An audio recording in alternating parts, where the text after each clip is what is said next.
Kan sekarang lagi ramai bermunculan perihal gelar doktor honoris causa dan lain sebagainya. Siapapun bisa. Itu kita sebenarnya dibelikah atau memang? Maaf, saya harus bilang ini. No, you serious to say that? Ya, Why? karena ada peraturan di mana kalau misalnya Anda mendapatkan beasiswa yang berasal dari pajak rakyat, Oke. maka Anda balikin. Lu lihat aja rekrutmennya itu pun udah gagal. Dia bilang, masa begitu? Nggak ada alasan yang jelas untuk penolakan itu. Detailnya, karena Anda ditolak karena A, B, C. Nggak ada. Tiba-tiba dapat email aja udah, you gagal. Sesimpel itu. Tanpa ada penjelasan dari sebuah BUMN. Beberapa banyak oknum Oke. yang memperjualbelikan lowongan kerja ini. Bro, silakan sekolahkan anak Bapak di tempat paling oke. Tapi tinggallah di tempat yang tidak oke. Berarti faktor lingkungan ngaruh dong, bro. Di masa Nadiem, pendidikan kita nih maju apa mundur sih? Pertama, ukurannya apa? Ya, ukurannya banyak. Kalau Oke, di saya ukuran. sebutkan ukurannya. Iya. Satu, nilai PISA kita turun terus.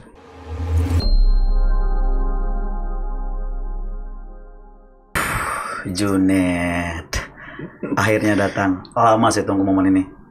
Apa kabar? All the best, my man. Bagaimana kabar? Sehat. Ya, tapi potong rambut ya? Ya, fresh sedikit semester baru. Oh gitu. Ya. Tapi saya jujur lebih interest dengan rambut yang panjang kemarin. Mirip satu tokoh yang saya kagumi. Waduh. Ya, semoga nggak ada yang berkurang dari rambut yang berkurang. Apalagi semetnya kan sama. Oke, kita kedatangan Footers, kita kedatangan dosen ya. Beliau adalah seorang pengajar di Universitas Mataram, tepatnya di FKIP. FKIP. Udah berapa lama jadi dosen, bro? Dari 2014 di Universitas Mataram, tapi kalau jadi dosen ya di usia 21 itu udah mulai mengajar di IKIP Mataram dulu. Jadi lulus 2009 langsung ngajar di situ karena dulu boleh S1 menjadi dosen. Jadi sudah belasan tahun lah gitu. Dari 2014 di Uneram udah mau hampir 10 tahun. Berarti umur 21 tuh jadi dosen. Ngajarnya langsung di Iya, itu langsung ngajar di semester 7 dulu. Langsung di semester 7. Langsung di semester 7, jadi mahasiswa saya beda usianya 2 tahun, 3 tahun dengan saya. Jadi Di bawah apa di atas? di bawah. Ada juga mahasiswa yang lebih tua dari Ada juga usia 30, 35. Jadi dulu kan ada kelas kerja ya, jadi ekstensi dan lain-lain. Jadi banyak dulu rekan-rekan mahasiswa yang memang usianya lebih tua dari saya. Jadi mengajar sudah sejak SMA sebenarnya mengajar bahasa Inggris, kemudian menjadi dosen di usia 21, 22. Bagaimana rasanya menjadi dosen di usia 21 ini menarik sekali karena sepengetahuan saya agak jarang menemukan dosen semudah itu. Ngajar langsung. Iya, pertama ada aturan yang memperbolehkan itu. Yang kedua adalah karena memang saya dari sejak SMA sudah meniatkan menjadi guru. Jadi ketika di kelas 3 diminta untuk menulis mau jadi apa, saya menulis dengan yakin saya ingin menjadi guru bahasa Inggris dan dosen adalah salah satu bentuknya. Sehingga ketika ada kesempatan untuk mulai berkiprah di perguruan tinggi, saya mengambil kesempatan itu dan tidak ada pilihan lain. Artinya dari sisi kemauan dan juga dari sisi peluang itu ada gitu. Jadi SDM yang ada di saya, gitu, sumber daya saya waktu itu cocok untuk itu dan juga niat, kesenangan, kebahagiaan itu ada ketika berada di dalam kelas. Jadi lurus sekali perjalanan untuk menjadi guru itu. Gitu. Mulus banget berarti ya? Iya, tapi kemudian saya harus mendefinisikan sendiri apa itu guru bagi saya, apa itu dosen bagi saya gitu. Untuk urusan moral kita bisa berdebat apakah seorang guru bertanggung jawab atas moralitas siswa dan mahasiswanya, di usia berapa dia bertanggung jawab itu saya definisikan sendiri. Jadi ketika dibilang digugu dan ditiru atau dosen harus menunjukkan karakter yang baik, yang mana yang disebut karakter, definisinya juga ada. Jadi saya ingin bilang bahwa profesian menjadi dosen, jadi guru yang ada di saya saat ini adalah sesuatu yang saya nikmati dalam definisi saya sendiri. Gitu. Baik. Jadi terserah orang bilang apa, tapi saya menikmati profesi ini menurut definisi saya. Iya, dan memberikan manfaat sebagai bagian yang melekat di sana gitu. Jadi Anda tidak bermanfaat, maka kedosenan Anda atau keguruan Anda hilang esensinya, karena esensi dari mengajar adalah kebermanfaatan itu.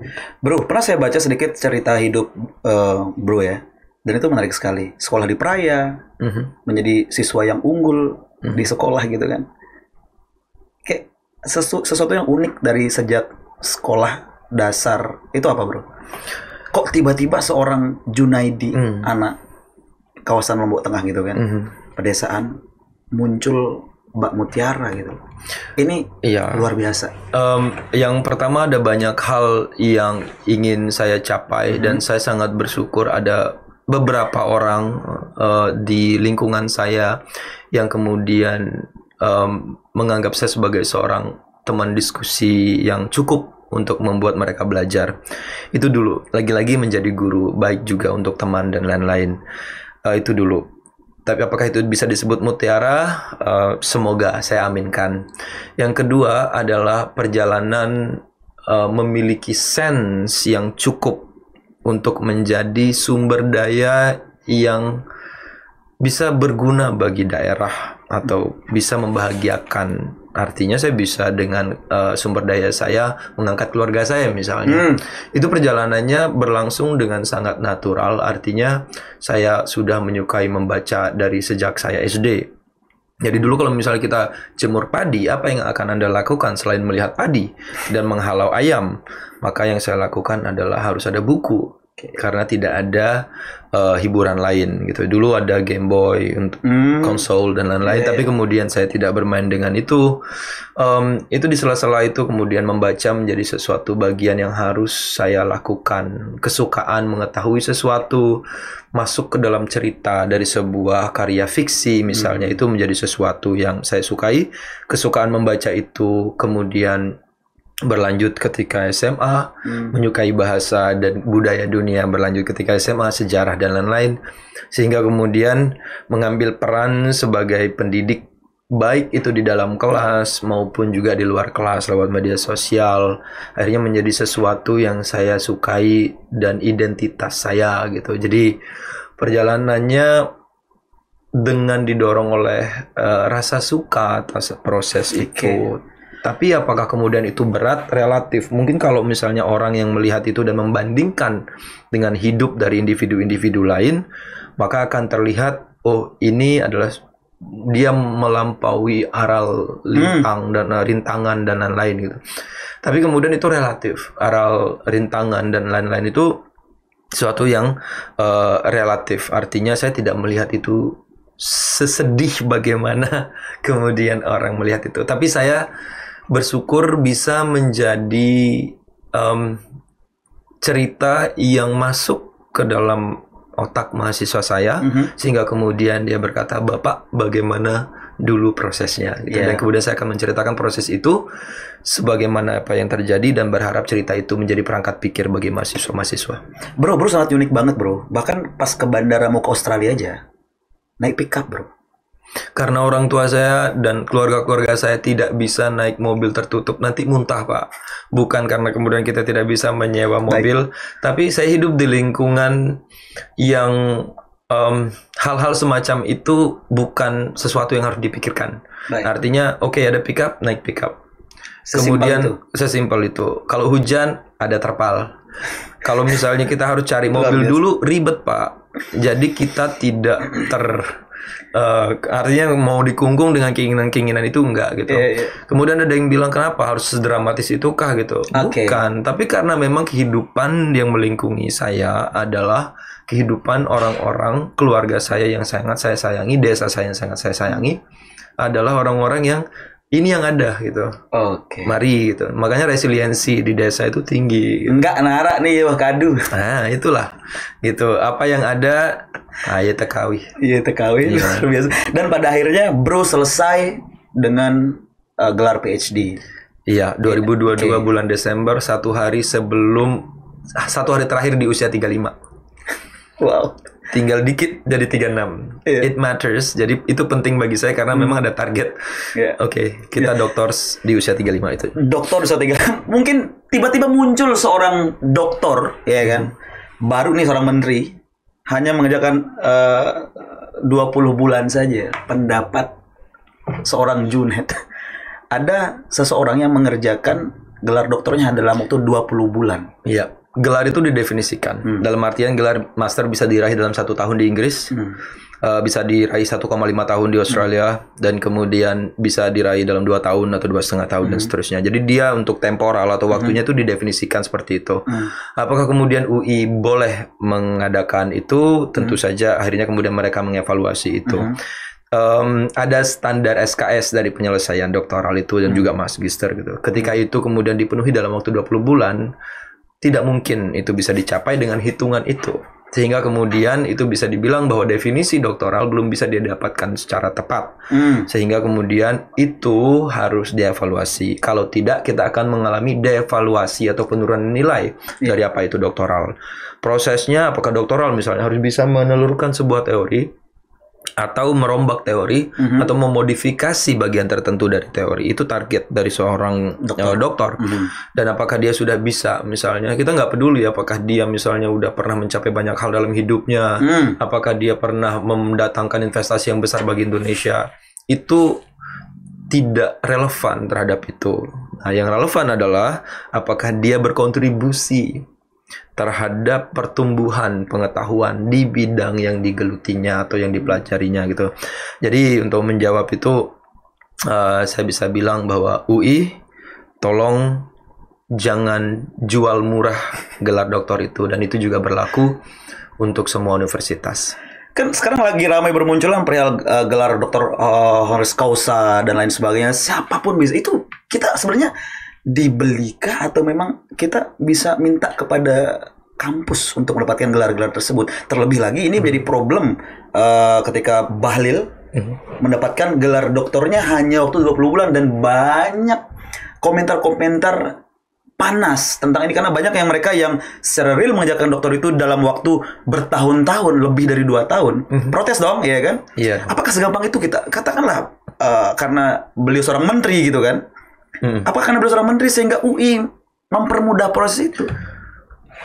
Kembali lagi akhirnya dengan powernya dia bisa memaksakan perubahan definisi dari doktor yang diperbolehkan. Nah, saya ingin merespon tentang honoris causa. Ada guru besar honoris causa, ada doktor honoris causa, dan lain-lain. Hal itu merupakan sesuatu yang dibolehkan. Nah, kita berdebat itu di level detail. Misalnya, apakah Raffi Ahmad berhak mendapatkan doktor honoris causa dalam bidang marketing atau pengembangan sumber daya dan lain-lain. Atau misalnya dia sudah mencapai sesuatu, anggap dia mencapai sesuatu mendamaikan 2 kabupaten yang berseteru misalnya. Dia bisa diberikan gelar bahwa dia sudah melakukan itu, mengetahui itu, dia mendapatkan gelar doktor dalam bidang resolusi konflik misalnya. Nah, akhirnya itu boleh. Kita cukup melakukan eksperimen pikiran, dalam artian seandainya bukan Raffi Ahmad yang diberikan, misalnya seperti itu. Orang bisa berubah, karena memang Raffi Ahmad dikenal sebagai seorang pesohor, tapi bukan sebagai seorang yang akademisi. Dan memang dokter honoris causa untuk Raffi Ahmad, menurut saya orang harus mengevaluasi untuk siapa dia berikan itu gitu. Kalau Raffi Ahmad bisa mengeluarkan sebuah teori atau menulis buku tentang bagaimana dia membangun kerajaan bisnisnya, atau bagaimana ya marketing itu punya sains psikologi, ada sains sosiologi dan lain-lain. Kalau dia bisa, dan ini berlaku juga untuk Bu Megawati misalnya ketika mendapatkan guru besar kehormatan, apakah dia menulis buku tentang politik dan intrik misalnya, atau bagaimana handling kekuasaan dan seterusnya setelah menjadi presiden misalnya, itu bisa menjadi penguat dari rekan-rekan yang mendapatkan gelar ini. Nah, sehingga ketika Anda mendapatkan honoris causa, maka yang perlu dilakukan adalah buktikan itu dengan karya ilmiah gitu. Kalau itu tidak dilakukan, hanya honoris causa itu berlaku pada kontribusi yang tidak bisa diukur tadi gitu. Sehingga saya bisa bilang bahwa semua orang bisa berhonoris causa kalau misalnya dia bisa membuat sebuah perusahaan podcast yang besar misalnya, dan dia dapat di situ, sehingga honoris causa ini juga jangan didevaluasi atau dimurahkan gitu. Pada akhirnya kan muncul di pikiran masyarakat, apalagi tentang case-case Bahlil tadi, Raffi Ahmad dan lain sebagainya, muncul pikiran di masyarakat, gue ngapain sekolah, gue kaya, bisa tuh beli gelar. Muncul pikiran itu di tengah-tengah masyarakat kita, terutama Gen Z. Di komentar banyak banget yang berkomentar seperti bagaimana tanggapan? Ya, ada 2. Misalnya ada seseorang yang meraih pencapaian tinggi. Orang pertama akan berpikir, orang kayak dia juga bisa. saya juga bisa dong. Iya. Atau misalnya dia harus ada yang kedua adalah saya harus menjadi seperti dia untuk mencapai itu. Itu cara pikir yang sebenarnya terlihat seperti sama ya, tapi jauh berbeda. Misalnya ada orang yang bisa menjadi astronot, tapi dia dianggap sama teman-temannya tidak terlalu pintar dia jadi astronot. Oh, untuk jadi astronot nggak perlu pintar banget ya, gitu. Seperti itu. Tapi juga ada yang akan berpikir, saya harus sepintar dia untuk menjadi astronot. Nah, kita mau lihat orang-orang yang mendapatkan kemudahan dalam gelar ini seperti apa. Apakah, oke, berarti saya harus jadi menteri dulu ya, gitu. Ya, saya akan menghargai prosesnya dia menjadi menteri. Karena pasti dalam proses itu dia belajar. Nah, jadi selalu respon publik terhadap sesuatu harus dilihat sebagai sosiologi komunitas, sosiologi kelompok, psikologi kelompok. Apakah kemudian kita sama-sama membenci itu dan kemudian benar nih, kita jangan sampai jatuh dalam bandwagon fallacy atau kesalahan mengikuti kelompok gitu. Nah, jadi saran saya untuk yang melihat seseorang mendapatkan gelar kehormatan, dia harus melihat dulu orang itu berkontribusikah dia secara keilmuan plus practicality dari keilmuannya gitu. Pada akhirnya kan semuanya di saat ini, di zaman serba cepat nih, bro. Semua orang bisa mendapatkan informasi begitu cepat. Netizen juga berlagak seperti pengadilan gitu kan. Jadi sekarang kan semua ini mereka kulik sehingga pada akhirnya UI merespon komentar netizen sehingga menangguhkan gelar doktor, ya kan? Ini berat menurut saya gitu kan. Apakah harus sampai netizen turun tangan untuk sepertinya? Apakah UI tidak ada kesadaran? Kok tiba-tiba UI ngeluarin semua itu dan pada akhirnya mendapatkan kritikan dari masyarakat dan ditangguhkan pada akhirnya? Itu kan pada akhirnya blunder juga pada akhirnya. Iya. Pertama, kita punya sense terhadap justice. Keadilan itu apa gitu. Masyarakat akan melihat apa nih justice untuk guru yang dipenjara gara-gara mendisiplinkan siswa. Apa ini justice dalam dunia akademik yang diberikan gelar honoris causa itu. UI adalah sebuah entitas. Dia entitas yang merespon terhadap calon penggunanya gitu. Nah, dia memiliki wibawa yang harus dijaga. Pilihannya dua. Saya sudah mengambil keputusan. Kalau saya ubah sekarang, maka saya jatuh. Tapi kalau saya tidak ubah, maka saya akan dilihat sebagai sebuah entitas yang tidak mau berubah karena adanya protes. Nah, itu kan antitesa ya. Antitesa kritik itu antitesa. Dia sudah bertesa gitu. Jadi dia punya tesa, Bahlil boleh.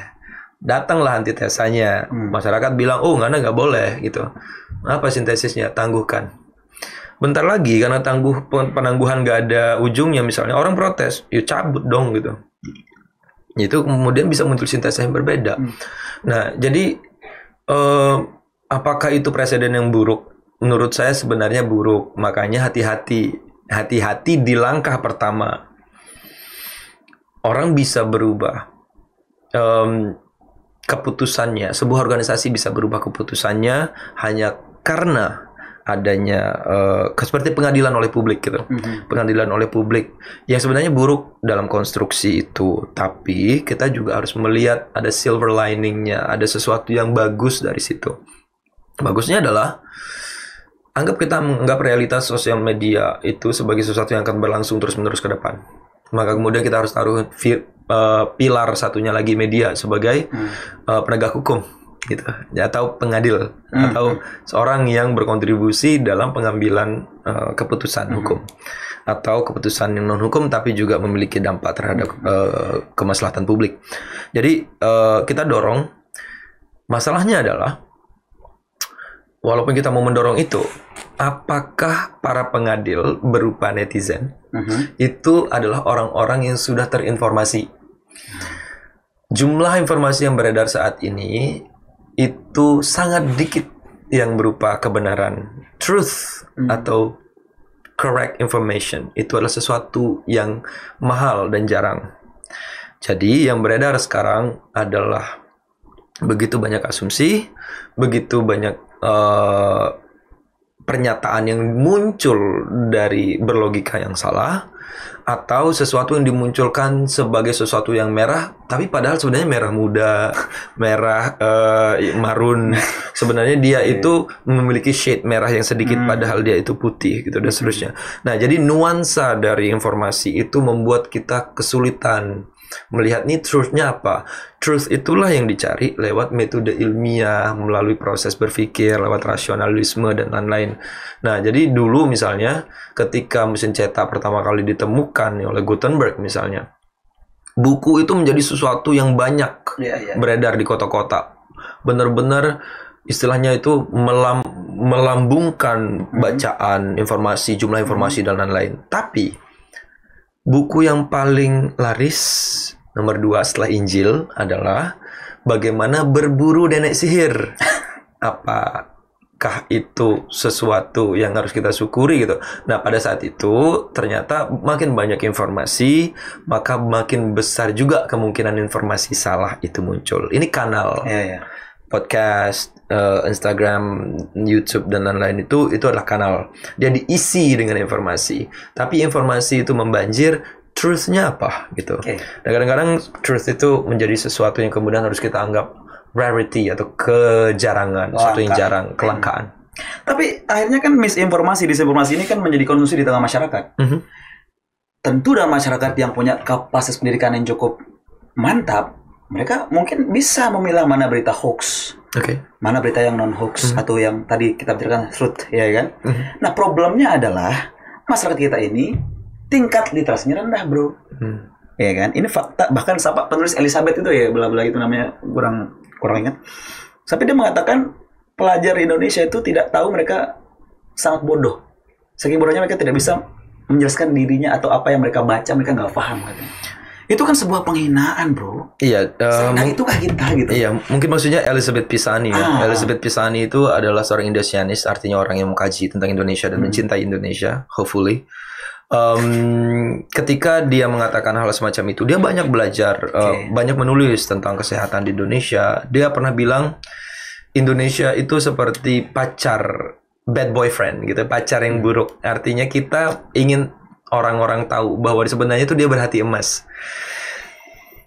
Saking dia menyebalkan, kita pengen tempeleng ini namanya pacar bernama Indonesia ini gitu loh. Tapi kita dalam hati kita yakin dia itu bisa berubah gitu loh. Nah, itu hubungan kita itu dengan Indonesia seperti itu. Indonesia itu seperti orang yang kita tahu dia sebenarnya baik dan bisa pintar, cuman dia harus dikasih kesempatan, dan orang-orang nggak tahu itu sehingga dia dilabeli sebagai bad boyfriend. Dan selalu satu bad boyfriend dia akan menyakiti.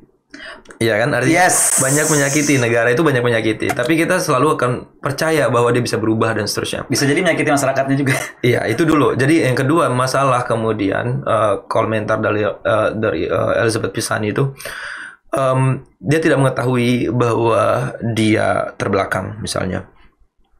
Saya pernah menulis bahwa profesor pun banyak yang kena hoax. Itu terbit di The Conversation. Yang perlu kita lihat di situ adalah dia termakan hoax karena dia sudah mengambil identitas tertentu. Misalnya dia membenci pemerintah, maka hoax yang mendukung kebencian dia terhadap pemerintah bisa membuat ketumpulan dalam intelektualitasnya. Jadi ada identity, ada intellectuality. Nah, jadi intelektualitas itu bisa dibungkus oleh identitas ini. Sehingga mau dia profesor, mau dia bergelar doktor, itu bisa kena hoax. Tapi kita berbicara dalam distribusi statistiknya. Berapa banyak yang akan kemudian, kalau kita bilang misalnya ada mata air yang muncul di sekitar Mandalika, dan kemudian ini adalah air yang bisa menyembuhkan. Nah, berapa banyak yang akan termakan oleh hoax bernama air berkat itu gitu misalnya. Oke, kita bisa berbicara tentang placebo effect, atau bahwa kalau kita percaya kita bisa sembuh karena mengubah apa dalam diri kita. Tapi secara umum kita mengetahui bahwa itu air yang belum dimasak, dan dalam air yang dimasak ada bakteri dan seterusnya. Jika dia sudah terkontaminasi, maka kemudian orang yang sudah melampaui level banyak pengalaman bermetode ilmiah, dia diharapkan bisa melihat itu sebagai sesuatu yang dulu gitu loh ya. Wait a minute, kita tes dulu airnya bersih apa enggak. Nah, hoax itu kayak gitu juga. Jadi ketika misalnya hal pertama yang ditekan di diri kita adalah namanya tombol emosi. Belum tombol pikiran. Tombol emosi walaupun memang emosi dalam otak, tapi ada tombol yang saya sebut tombol emosi adalah proses berpikir yang dia melalui proses berpikir namanya fast thinking gitu ya. Seperti itu. Nah, jadi ketika kita mau melabeli bahwa masyarakat kita memiliki literasi yang rendah, kita iyakan dulu, tapi kita yakin iyanya kita seperti ingin kayak tadi bad boyfriend. Kita ingin menyadarkan mereka. Pada akhirnya kan si bad boyfriend ya, ini secara gamblang dia bisa berubah ke arah lebih baik, atau memang sengaja ada yang main set up dia untuk tidak mendapatkan kesempatan jadi lebih baik? Kalau misalnya misalnya saya ambil implisit di dalamnya adalah ada orang yang membuat bangsa Indonesia sengaja ingin buat kita terpuruk. Saya yakin lebih ke permainan global aja. Misalnya gini, permainan dalam artian misalnya kita lihat ada negara besar yang punya kepentingan sendiri gitu. Saya kira mereka banyak melakukan misalnya mereka banyak memberikan bantuan-bantuan ke pesantren, ke sekolah dan lain-lain. Program Australia misalnya inovasi itu bagus banget literasi. Tapi di sisi lain, misalnya mereka bermain tambang, misalnya. Nah, bermain tambang itu membuat kita tidak bisa mengolah diri kita atau ketergantungan terhadap mereka. Saya tidak akan melabeli itu sebagai sesuatu yang disengaja oleh para aktor global, tapi saya akan melihat itu sebagai sesuatu mekanisme yang terjadi dalam interaksi kita dengan dunia luar.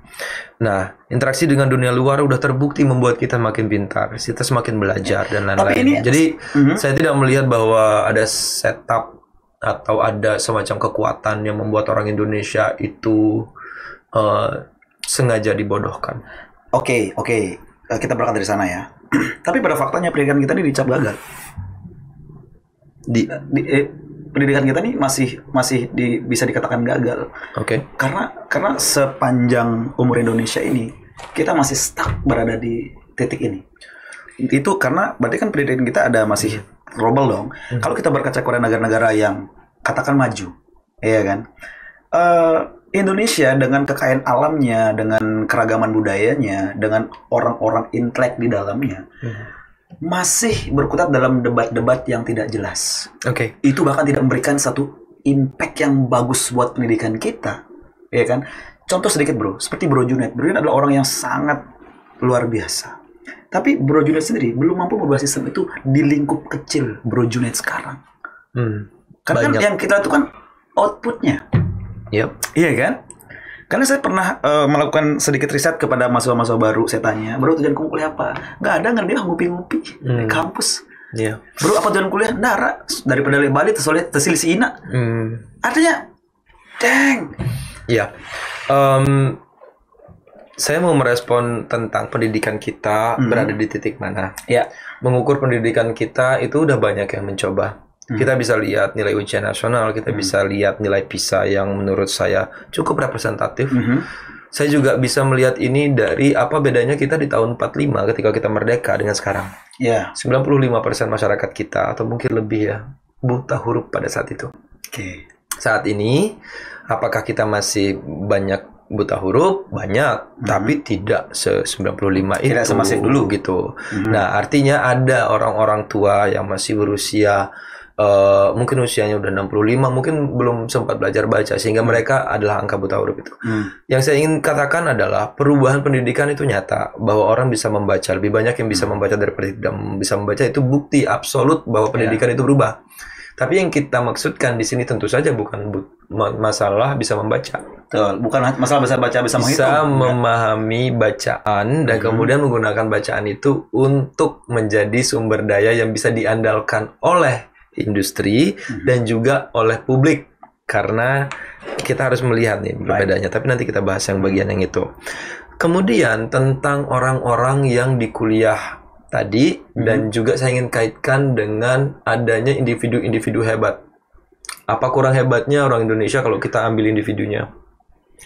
Orang-orang yang Habibie misalnya. Kemudian kita punya dosen-dosen di luar negeri. Kita punya orang-orang ber-IQ tinggi, orang yang memenangkan olimpiade dan lain-lain. Tapi masalahnya kemudian kita bisa menjelaskan, termasuk penjelasan tentang mahasiswa tadi yang duduk-duduk ke kampus gara-gara tidak ada kerjaan dan tidak mau dimarahi oleh orang tuanya. Kalau boleh, kita tunjukkan satu di sana. Oke. Bro, tolong. Sebuah teori untuk menjelaskan bagaimana individu itu berkreasi atau berkembang dalam sistem. Oke, go. Di sebelah kiri itu ada subjek. Baik. Kita taruh di situ, misalnya kita anggap Gita Wirjawan.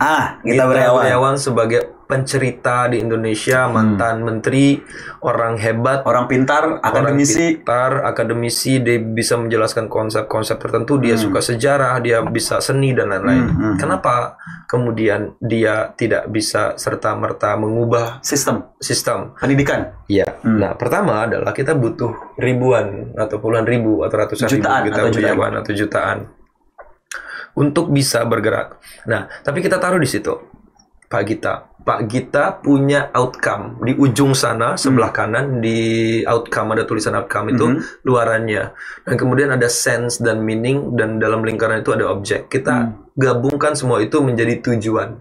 Sekarang Pak Gita adalah sebagai seorang subjek bertujuan membuat, misalnya dalam dia punya kampus, kampusnya ingin membuat SDM unggul di bidang teknologi misalnya. Supaya kita tidak punya supaya kita memiliki banyak ahli-ahli coding. Cukup. Cukup. Misalnya kayak gitu.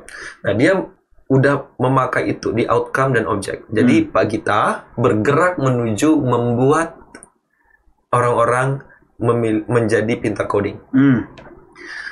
Di atas itu ada instruments, tools, and science. Itu artinya adalah ada infrastruktur, ada pengetahuan. Sekarang kita tanya, Pak Gita punya instrumen nggak? Punya infrastruktur nggak? Oke, kampusnya kaya. Misalnya seperti itu. Kampusnya kaya, dia punya pengetahuan, dia punya kurikulum bagus. Tapi kemudian ada rules di bawah. Rules itu aturan. Apakah pemerintah mendukung upaya Pak Gita untuk menyediakan nanti lapangan pekerjaan bagi coders? Kemudian apakah, bahkan bisa seperti ini Pak Gita mau ngajarin tentang sebuah ilmu tentang cloning manusia misalnya. Karena rulesnya nggak boleh, maka dia tidak bisa bergerak menuju tujuan itu. Jadi nggak ada gunanya Pak Gita kaya, Pak Gita hebat, kalau ada aturan yang tidak memberikan itu, makanya di rules. Nah, parahnya lagi di bagian community, di bagian bawah yang tengah. Community itu di situ mahasiswanya. Mahasiswanya tadi adalah mahasiswa yang ternyata dikasih beasiswa sama Pak Gita. Tapi tujuannya dia mendapatkan beasiswa biar dari rumah, nggak usah di rumah aja. Sehingga Pak Gita itu dilingkupi oleh begitu banyak kontradiksi antara subjek dengan rules, subjek dan community, dan division of labor misalnya. Pak Gita nggak bisa ngajar sendiri. Ternyata dosen-dosen temannya Pak Gita tidak sesemangat Pak Gita. Wait bro, ini aku tertarik banget dengan rules ya kan. Idenya Gita bagus. Idenya bagus, dia punya instrumennya sangat luar biasa, dia punya kerangka kerjanya sangat luar biasa. Tapi ada rules yang harus membatasi dia. So, ini siapa yang tentukan rules ini? Pemerintah kah? Nah, sekarang kita ubah segitiga itu bukan Pak Gita, Pak Prabowo. Ubah dulu. Pak Prabowo punya pengetahuan, punya duit, punya dukungan, punya partai, semuanya. Niat yang baik. Mohon maaf dulu nih. Pak Prabowo niatnya bikin Indonesia sejahtera.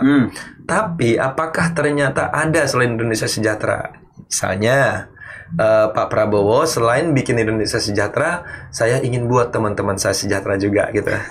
Sehingga outcome itu kalau cuma tunggal Pak, itu kadang nggak mungkin. Pak Gita bisa aja bikin kampus tadi bukan untuk bikin orang pintar, tapi juga misalnya saya mau bikin universitas saya mengalahkan universitas lain dari sisi pendapatan misalnya.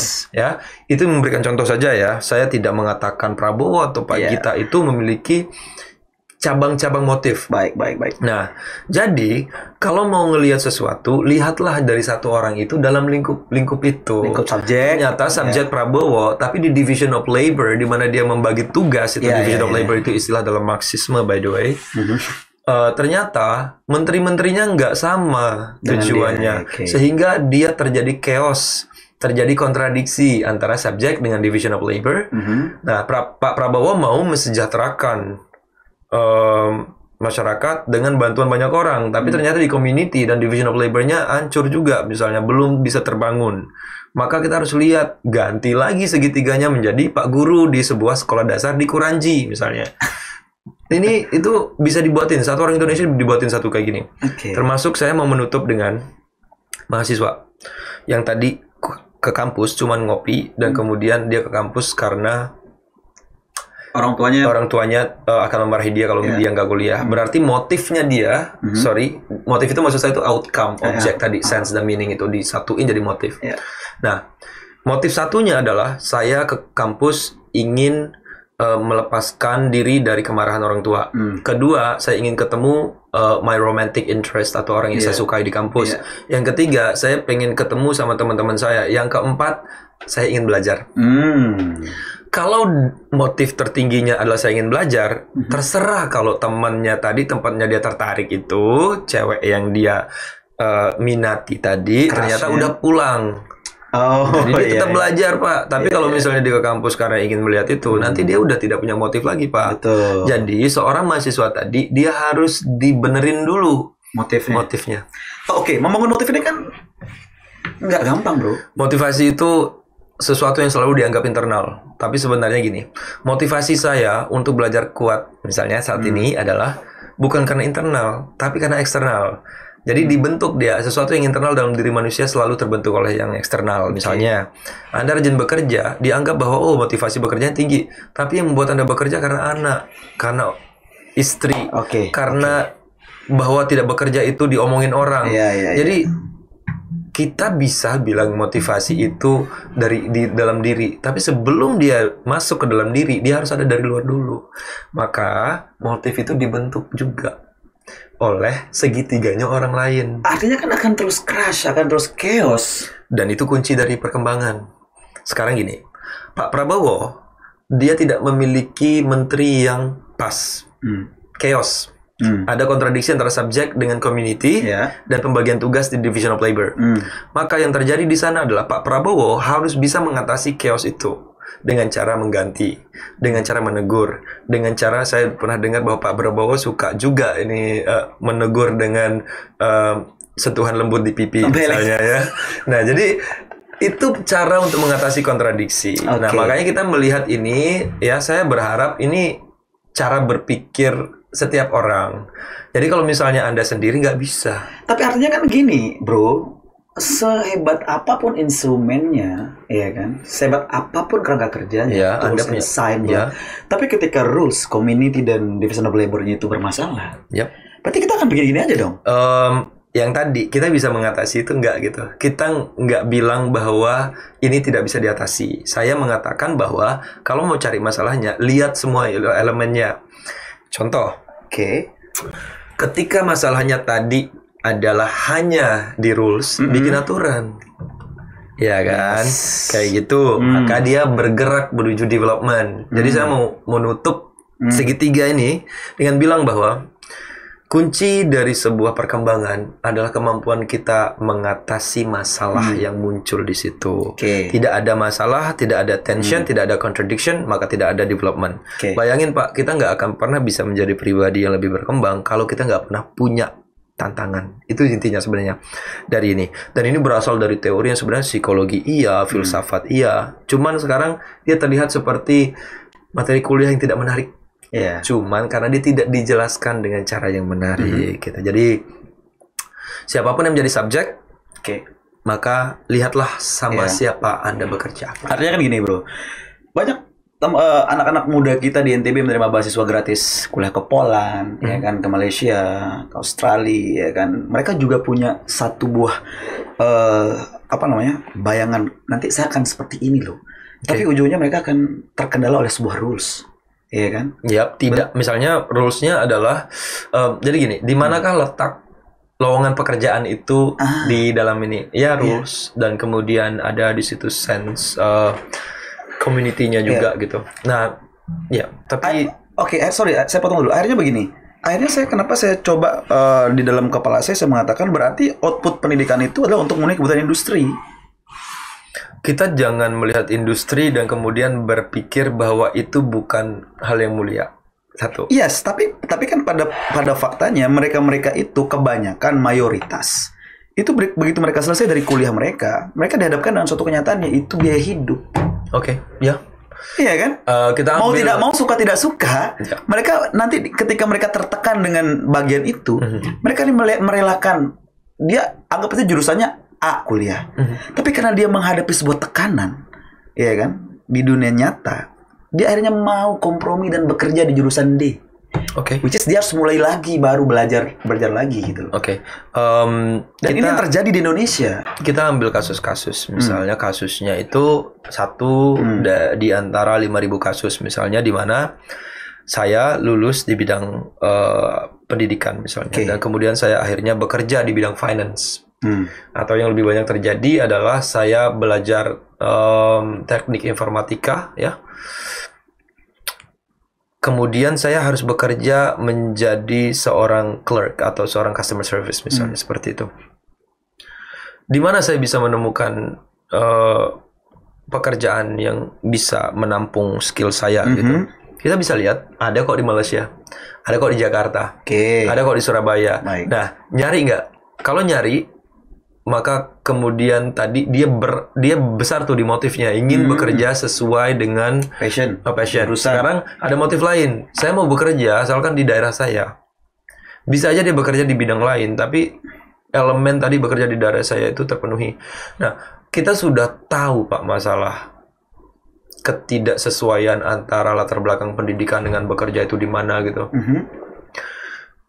Tapi di satu sisi juga saya ingin mengajak kita melihat bahwa kuliah itu layers tujuannya banyak.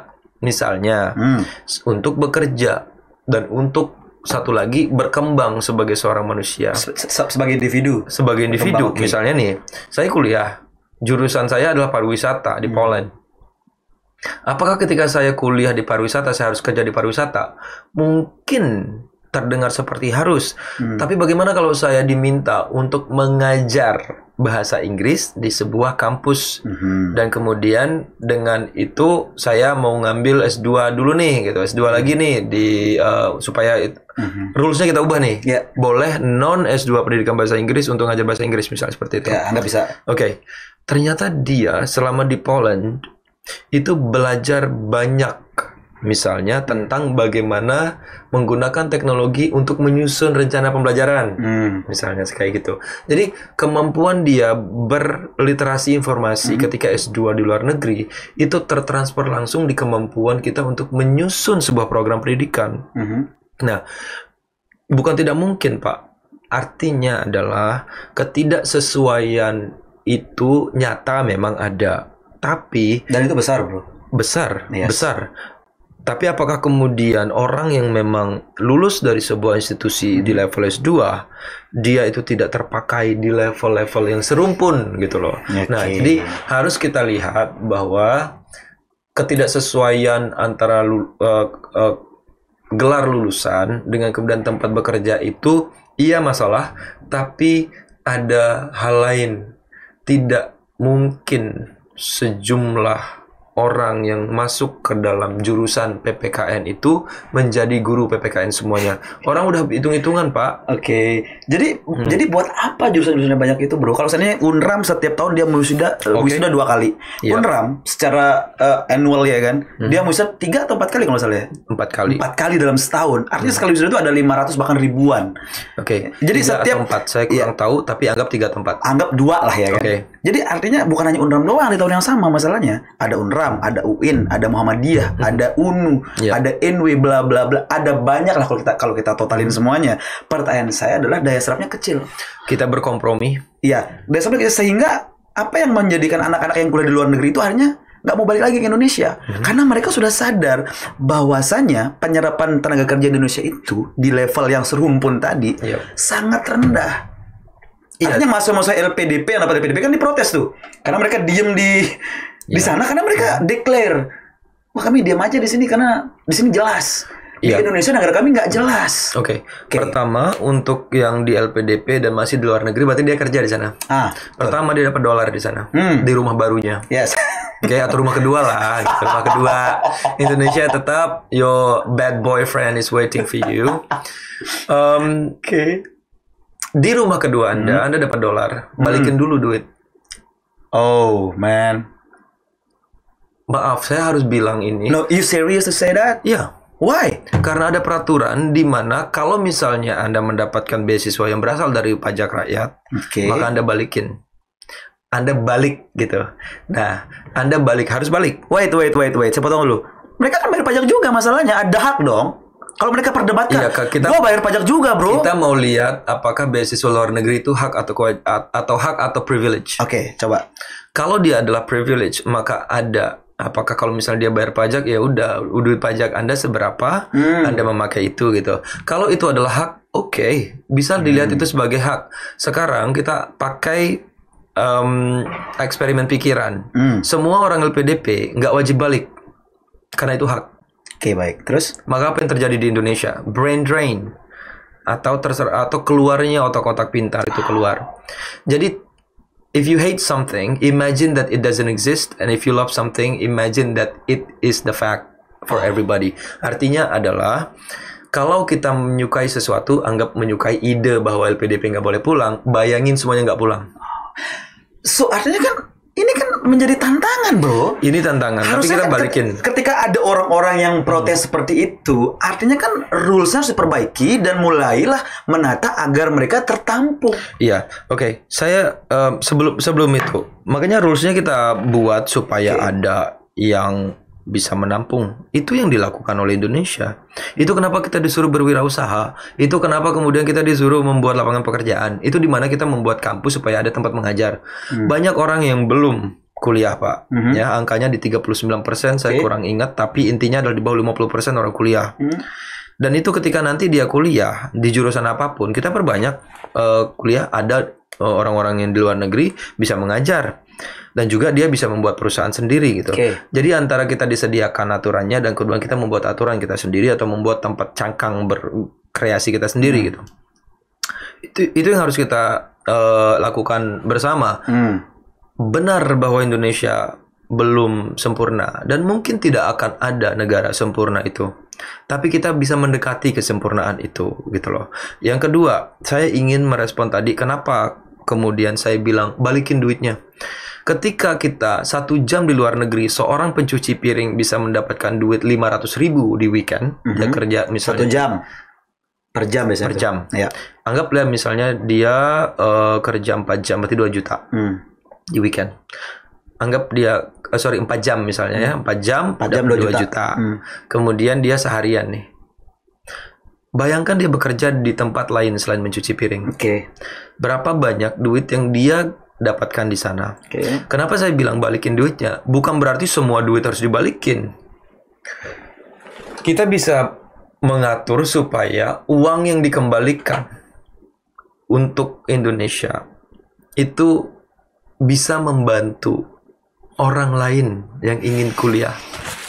Mungkin nggak usah sampai dengan 4 tahun. Mungkin uangnya nggak harus semuanya. Saya nggak bilang seperti itu. Kalaupun semuanya juga kita harus lihat.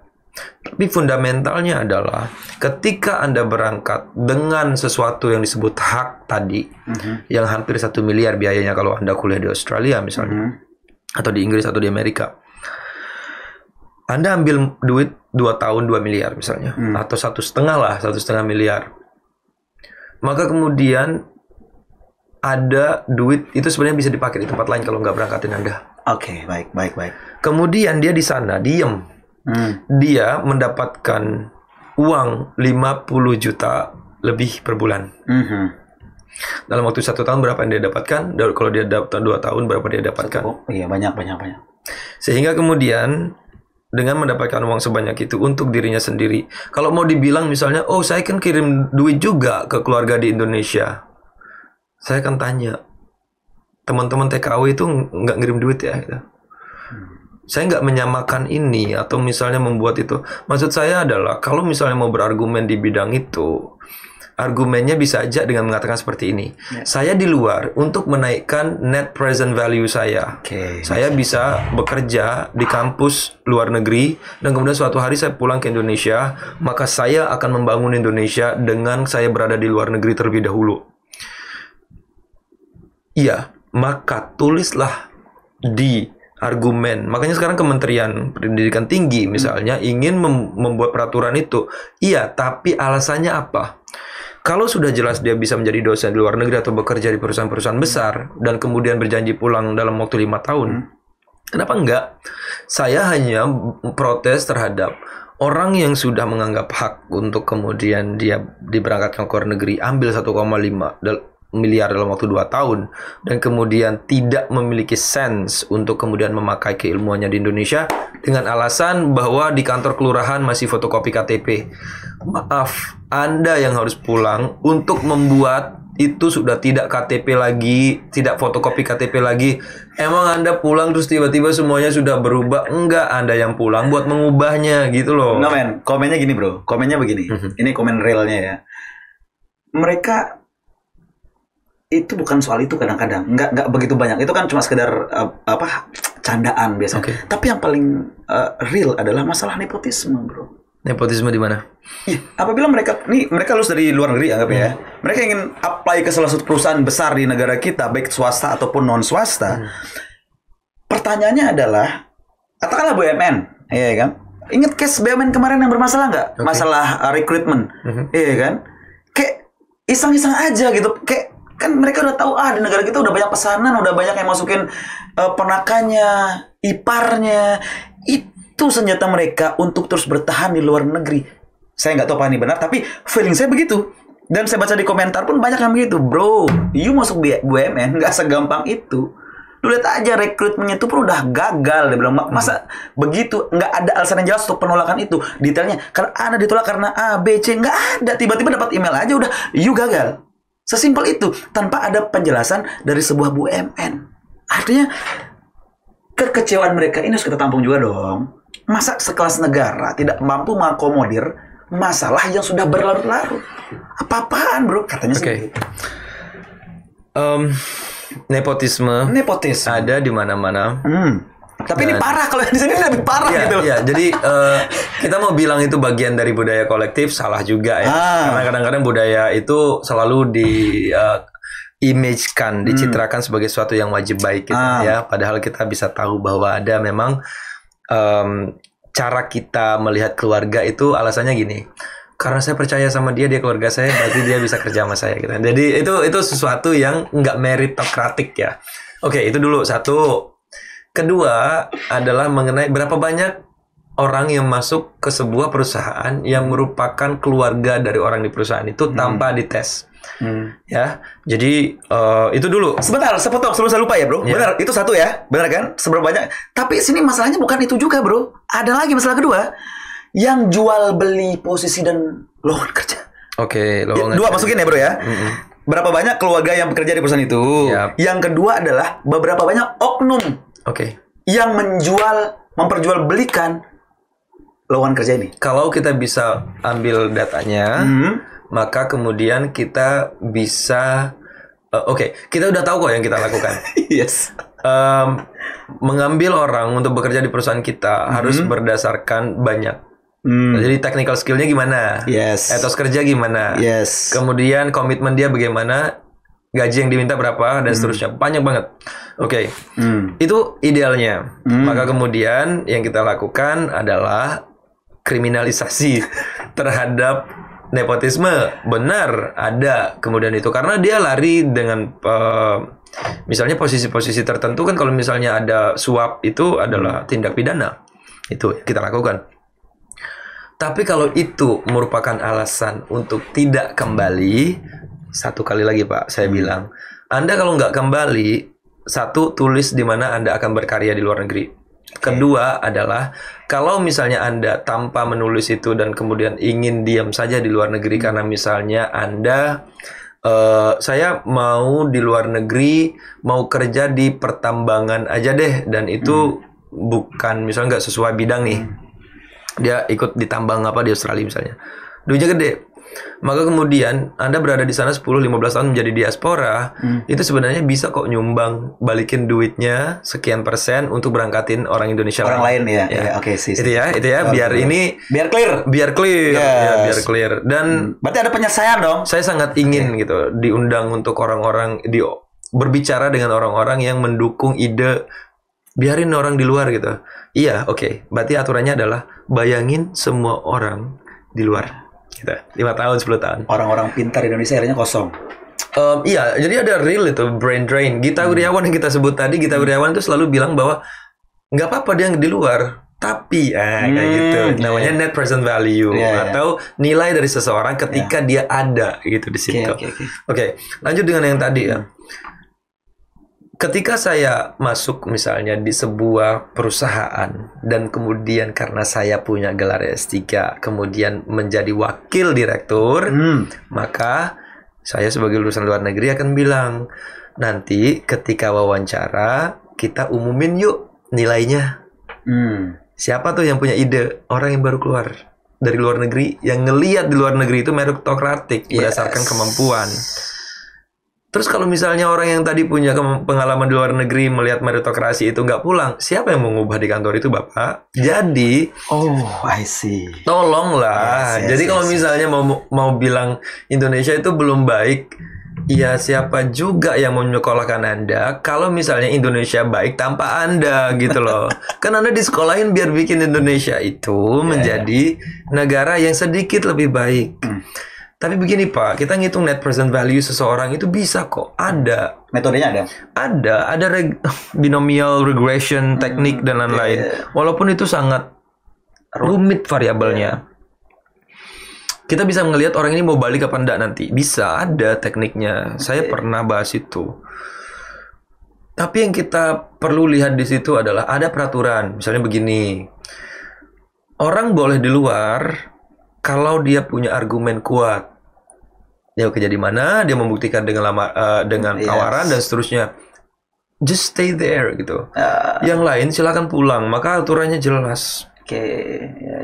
Itu Pak, mengenai beasiswa ini belum tentu sekarang LPDP mau berapa sekarang. Jadi ada beasiswa daerah juga perlu dilihat gitu. Jadi beasiswa daerah, kesyukuran saya jadi orang NTB adalah ada beasiswa daerah yang bisa memberangkatkan adik-adik saya nanti gitu. Tapi saya juga ingin melihat orang-orang yang berada dalam skema beasiswa ini melihat bahwa kita bisa melakukan ini dengan sedikit lebih baik tahun demi tahun gitu. Sehingga tidak ada orang yang berbicara kalau misalnya apa yang Bro Reza bilang tentang begitu tinggi nepotisme, begitu tinggi jual beli. Apakah itu juga berlaku di berbagai misalnya penerimaan beasiswa, penerimaan PNS dan lain-lain gitu? Kita bilang iya. Makanya berapa persen? Bongkar yuk gitu. Bongkar yuk. Tapi selama ini belum ada yang bongkar. Itu yang kita sebut dengan kayak rahasia publik, rahasia umum. Itu nggak terukur. Makanya gini bro. Selalu kita ingin memiliki keberanian untuk itu. Jadi orang gini Pak, nggak ada gunanya kita pintar tapi nggak berani gitu loh. Akhirnya kan banyak sajian-sajian berita di internet, di sosial media dengan kelakuan-kelakuan pejabat kita, sehingga muncul akhirnya statement aku cinta negara ini bro, tapi tidak dengan rules dan pejabatnya gitu kan. Artinya itu semakin menguatkan mereka untuk stay di sana ketika ngeliat kondisi kita yang dagelan ini. Dia cinta buat dirinya sendiri gak? Maksud saya adalah ketika dia bilang saya cinta Indonesia, dia definisiin dulu Indonesia yang mana? Negara ini maksudnya, negara ini, saya cinta negara ini dengan segala culture-nya, budayanya, alam, tapi tidak dengan orang yang merules. Maksudnya pemerintah? Pemerintahnya. Oke. You can hate the government. Pertama gini, pemerintah itu adalah sesuatu yang berganti. Yes. Ya. Kalau misalnya ada yang saya nggak suka sebagai pemerintah, 2 tahun lagi Anda turun loh gitu. Ya, foto Anda dicabut nih, turun gitu. Selanjutnya yang akan berganti adalah orang yang saya pilih. Oke. Mencintai Indonesia artinya definisinya apa? Kalau saya definisi mencintai negara adalah menginternalkan kecintaan itu untuk membuat orang-orang di sekitar saya bahagia juga nih gitu, cukup juga gitu. Itu ya. Karena kalau kita bersama-sama cukup, kriminalitas turun, ya, betul. Rasa sedih kita ngelihat sesuatu yang menyedihkan turun gitu. Jadi kita bisa well-being naik bareng-bareng. Artinya kan Nadiem kemarin kan bisa banyak yang bilang Nadiem gagal nih, Nadiem begini, Nadiem itu karena terhadang feodal aja makanya Nadiem kayak begitu. Nadiem ini orang pintar gak sih menurut Bro Junet? Nadiem kelas menteri pendidikan kita dengan apa namanya, dengan revolusi pendidikannya, dengan segala kerangka berpikirnya si Nadiem, ya kan, seorang former CEO Gojek, ya kan. Menurut Bro Junet, di masa Nadiem pendidikan kita nih maju apa mundur sih? Pertama, ukurannya apa? Ya, ukurannya banyak. Kalau Oke, saya sebutkan ukurannya. Satu, nilai PISA kita turun terus. Tapi harus kita lihat, orang nggak kuliah atau nggak sekolah 6 bulan itu tinggi banget penurunannya ya. Nah, jadi nilai PISA turun, bisa kita bilang juga literasi numerasi ada yang turun dan seterusnya. Jadi ukuran terhadap penurunan PISA itu tidak bisa dijadikan sebagai acuan pendidikan gagal. Kedua, orang melihat pendidikan gagal itu karena viralnya beberapa kasus anak-anak yang tidak bisa perkalian, dasar, tidak SMA, bisa membaca, tidak bisa presentasi, tidak bisa membaca, ya kan? Oke. Kita bedah dulu.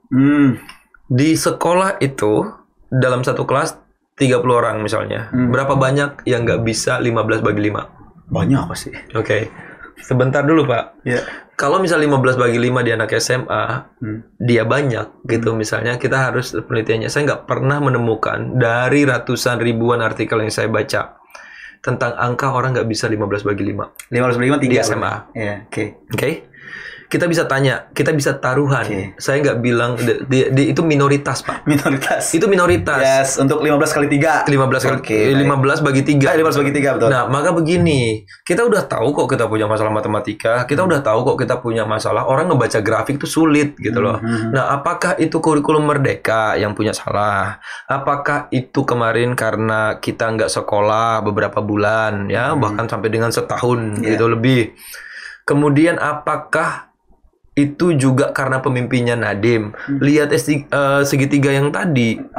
Kita kembali ke sana tadi. Iya. Kurikulum Merdeka itu ada di level rules. Yes. Itu kemudian gini, Pak. Ini papan tulis. Ada murid saya yang duduk sebelah sana. Kita berada di sekolah di pinggir jalan. Ketika saya mau lihat rumus fisika yang ada di pojok itu, ternyata posisi kelas itu dulu nggak dipikirin, dibangun. Maka dia sinar matahari langsung nembak ke papan, nggak kelihatan. Blank. Berarti saya sudah tidak belajar rumus itu. Kalau misalnya saya cuekin. Kemudian guru fisika saya menjelaskan, datang motor, nggak kedengeran, itu mengganggu pembelajaran. Jadi apakah juga ada pengaruh infrastruktur? Nah, orang sangat senang ketika ada orang yang bisa disalahkan. Maka Nadiem menjadi kambing hitam dari banyaknya musibah pendidikan yang terjadi belakangan ini. Saran saya begini, sebelum mengganti kurikulum Merdeka, sebelum menghidupkan kembali ujian nasional, kajian-kajian yang dibilang oleh Pak Menteri, Pak Muti yang baru, yang dibilang kita kaji dulu. Pertama, kajian itu apakah tidak percaya ya sama ratusan atau ribuan penelitian yang sudah dilakukan dalam waktu 5 atau 10 tahun terakhir? Kita lihat aja yang udah ditulis di abstrak-abstrak penelitian itu. Yang kedua, saya mau diskusi dulu sama Dinas Pendidikan. Oke, diskusi. Ketika mengundang Dinas Pendidikan, ratusan orang datang. Mereka punya waktu ngobrol nggak sih? Punya. Berapa lama satu orang bisa ngomong? Dikit berarti. Makanya report dari NTB secara jujur. Kalau misalnya dia nggak jujur, maka dia diberhentiin jadi dinas. Jadi kalau bilang misalnya kita kaji dulu, semoga yang dimaksud adalah ada dokumen laporan dari setiap provinsi. Dan secara real maksudnya. Iya, dan saya capek dengar orang misalnya kita kaji dulu. Gini bro, saya coba straight to the point ya. Poin terakhir saya nih. Kita kan sudah menggunakan konsep sekolah ini udah lama. Dari belum lahir. SD, TK, SD 6 tahun, SMP 3 tahun, SMA 3 tahun, kuliah bahkan ada yang 5-6 tahun. Toh ujung-ujungnya kita belum jadi negara maju. Iya kan? Kita belum termasuk kategori negara yang sadar. Punya kesadaran tinggi. Sampah kita di mana-mana berserakan, iya kan? Kita di jalan raya semrawut. Iya kan? Kalau kita bandingkan dengan Jepang mah jauh. Artinya kan ini loh bro, konsep pendidikan ini udah nggak membuktikan kita bisa maju. Kenapa nggak kita ganti aja sih? Kenapa sekolah tuh harus 6 tahun SD-nya? Kenapa nggak dipercepat, diakselerasi aja? Biar kita langsung straight to the point agar langsung menuju ke real life yang dimana kita gunakan ilmu itu dalam kehidupan sehari-hari. Ya. Seperti sekolah Jepang misalkan. Yep. TK di Jepang tuh mengajarkan anak muridnya itu langsung ngelihat secara jelas dan gamblang orang kecelakaan. Oke. Ini loh akibat kalau kamu ugal-ugalan jalan. Anggap ya kan. Terus ada di sekolah berikutnya yang Montessori mengajarkan ini cara kita membereskan tempat tidur anak-anak. Jadi mereka memberikan sesuatu pelajaran yang benar-benar make sense dengan kehidupan mereka. Why? Kita tidak meniru semua itu. Dan kenapa kita masih stuck pada pendidikan yang kuno ini? Oke. Harus dilihat perkembangan terkini dalam dunia pendidikan. Tentang misalnya, kalau saya ngajarkan anak TK untuk merapikan tempat tidurnya sendiri, saya mau bilang, orang tua ngajarin itu di rumah nggak? Kalau di sekolah diajarin, tapi di rumah ternyata orang tuanya nggak ngajarin, maka apa yang bisa diharapkan dari pendidikan di TK? Yang kedua, yang Jepang ngajarin orang tabrakan itu, memperlihatkan orang tabrakan. Memperlihatkan orang tabrakan dengan apa? Dengan layar tinggi ya? Langsung ada? Adegan langsung. Oh iya, adegan langsung. Sekarang berapa banyak sih TK yang bisa beli alat tadi untuk memperlihatkan itu? TK kan bayar di sini bro, masa nggak ada dananya? Oh iya kan TK di rumah saya itu gurunya 100.000 adik saya yang ngajar bro. Oke. Jadi gini deh, mikirnya adalah kita itu lagi berusaha memperbaiki banyak hal dengan kurikulum Merdeka. Kita itu udah bahkan kayak gini Pak, namanya pembelajaran terdiferensiasi. Di satu kelas ada 30 orang, 10 orangnya pintar, 10 orangnya menengah, 10 orangnya masih lambat. Yang lambat itu dikasih pelajaran yang berbeda dan metode yang berbeda. Kemudian yang tengah ini seperti ini, yang 10 paling atas seperti ini. Itu udah ada. Jadi guru diharapkan menjadi Superman, super teacher. Itu udah kok gitu. Nah, apakah itu buruk? Sekarang disebut misalnya namanya experiential learning ya. Jadi pembelajaran di mana kita itu mengalami sesuatu secara langsung. Magang itu experiential learning. Jadi apapun yang kita lihat di luar negeri ketika kita mau bawa ke Indonesia, dia harus melewati segitiga tadi. Saya mau bilang seperti tadi, Pak. Gini, di 17-an ada bapak-bapak, ibu-ibu, saya nggak tahu itu sekolah atau kantor. Lombanya itu adalah lomba makan pisang, tapi pisangnya ditempelin di selangkangan laki-laki. Dan kemudian kita berbicara tentang pendidikan karakter. Laporan dari pemerintah tentang pendidikan karakter, dia gagal karena tidak ada role model atau suri tauladan yang jelas di banyak tempat. Termasuk yang tadi. Kita mau ajarin anak kita rapiin tempat tidur, dan kemudian kalau lewat depan orang bersopan santun, kemudian di sekolah membaca buku. Ketika dia pulang, saya mau gambarin dari ketika dia pulang, Pak. Dia pulang, dia lewat di tempat orang sabung ayam. Kenapa sabung ayam, bro? Sebentar dulu, dia ini bayangkan tempat ini seperti apa. Di mana orang berjudi. Kemudian orang itu kultur, tapi kemudian ada kultur di mana itu melibatkan misalnya kekerasan gitu. Kemudian dia lewat di tempat orang minum tuak yang lagi saling pukulin. Saling ngampes. Iya, saling ngampes. Lanjut sebelah sana diajakin, bro, ayo kita main game dulu, game online.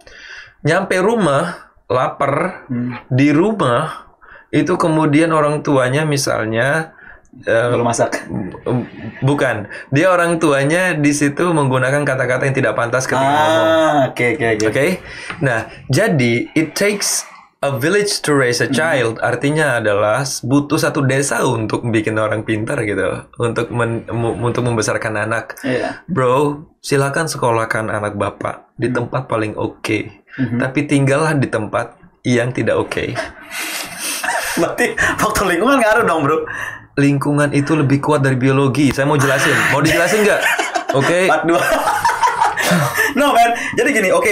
Artinya kan Saya mau jelasin hasil penelitian yang terbesar yang pernah dilakukan di NTB ini tentang hubungan antara biologi dengan lingkungan dan bagaimana dia bisa membuat orang itu lebih pintar. Oke. Oke, itu jelas bahwa lingkungan itu menang melawan biologi.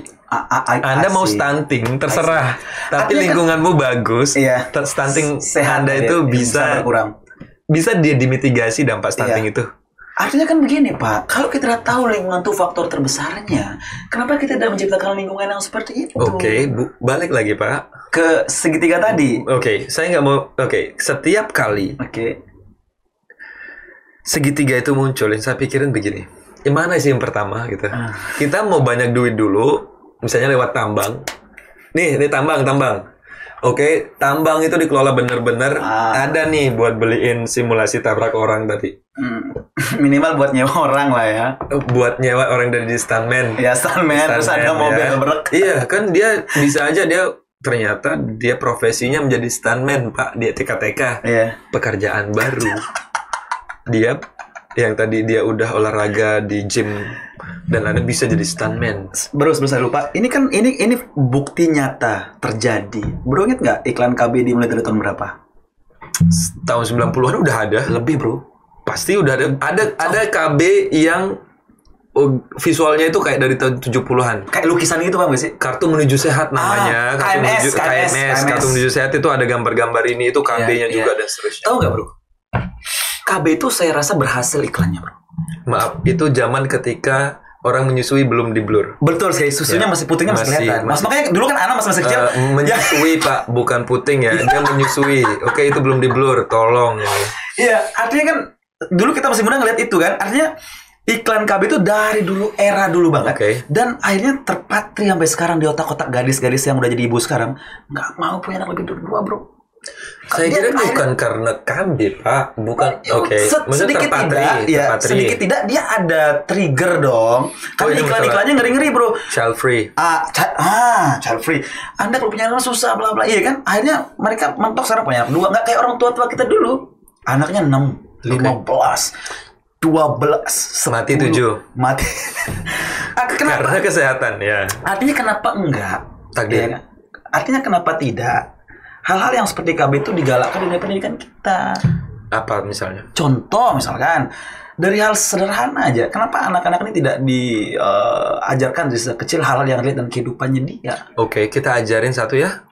Anak kita baca buku, boleh nggak?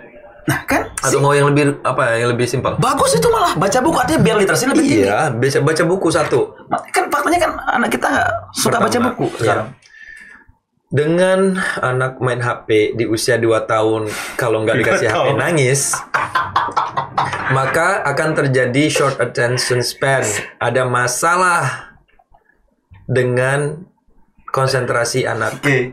Oke? Yes. Ketika dia membaca buku di usia kelas 4 SD, baru dikasih setengah jam, pusing dia, 10 menit pusing. Betul. Dia ingin lagi nih Pak, kalau dia nonton Reels di TikTok, dia 10 detik, 6 detik, 4 detik, bosan. Perubahan konteks di visual itu ngaruh ke otak.